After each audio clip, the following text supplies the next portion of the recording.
यह कहानी है पिंडर गांव की, जहां लोग रात होते ही अपने घरों में छिप जाते थे। कहते हैं वहां एक चुड़ैल थी जो हर पूर्णिमा की रात को गांव में आती और किसी न किसी को उठा ले जाती। गांव का एक छोटा सा घर, जहां पर 10 साल का लड़का राजू अपने दादाजी से चुड़ैल की कहानी सुन रहा है। राजू, दादाजी, क्या सच में चुड़ैल होती है? दादाजी गंभीर आवाज में। हाँ बेटा, लोग कहते हैं कि वह चुड़ैल इस पहाड़ी के पास वाले पुराने खंडहर में रहती है। दादाजी अपनी बात पूरी भी नहीं कर पाते कि बाहर जोर की हवाएं चलने लगती हैं और दरवाजे की किवाड़ें जोर से खटखटाती हैं। दादाजी अपनी बात पूरी भी नहीं कर पाते। राजू डरते हुए, दादाजी, ये आवाजें कैसी हैं?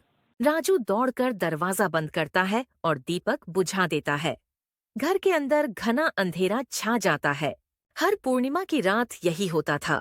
लोग अपने घरों में छिप जाते, दरवाजे बंद कर लेते और एक शब्द भी बाहर नहीं निकलने देते थे।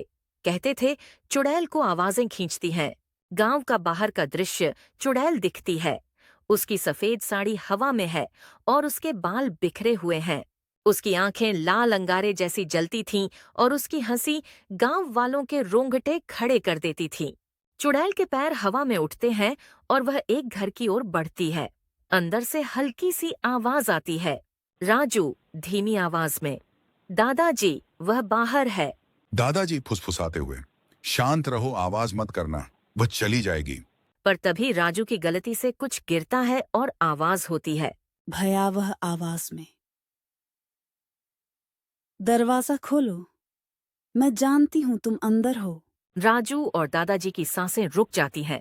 गांव के लोग चुड़ैल की तलाश में जंगल की ओर बढ़ते हैं।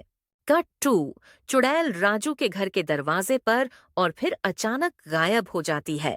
जब गांव के लोग उस रात जंगल में पहुंचे, उन्हें कुछ नहीं मिला। पर जब वे लौटे तो देखा राजू के घर का दरवाजा खुला था और अंदर कोई नहीं था। आज भी कहते हैं, अगर तुम पिंडर गांव जाओगे तो तुम रात में उस चुड़ैल की हंसी सुनोगे।